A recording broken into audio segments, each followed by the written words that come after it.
కొమరంభీం ఆసిఫాబాద్ జిల్లాలో చలి తీవ్రత పెరిగింది. దీంతో ఆశ్రమ పాఠశాలల్లో చలి తీవ్రతతో వణుకుతున్నారు విద్యార్థులు.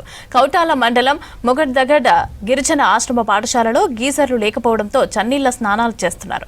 దీంతో జ్వరాల బారిన పడుతున్నారు విద్యార్థులు. స్నానాలకు వేడి నీళ్లు ఇవ్వాలని అధికారులను కోరుతున్నారు విద్యార్థులు.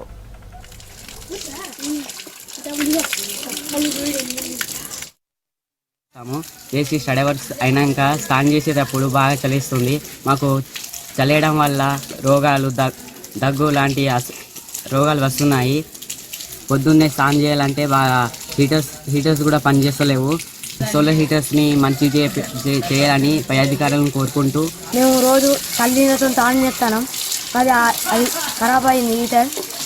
అది హీటర్ని మాకు ఇస్తారని 5 గంటలకు లేచి మేము ఇక్కడ వాకింగ్ చేసి ఇక్కడ స్నానం చేస్తానంటే మాకు బాగా చల్లగా వస్తాయి నీళ్ళు. అది లేదు కాబట్టి మేము సార్లు రచ్చీళ్ళు ఆ రచ్చీళ్ళు పెద్ద సార్లు రచ్చీళ్ళు కానీ మేము చెప్తే అది ఎవరు పట్టించుకోలేదు. మేము రోజు పొద్దున్న వేసి స్నానం చేయడం పడుతుంది. మాకు బాగా ఇబ్బంది ఉన్నది, చలి పెడుతుంది. మాకు సోలార్ హీటర్ కావాలనుకుంటాను. 3 సంవత్సరాల నుంచే ఖరాబ్ ఉంది.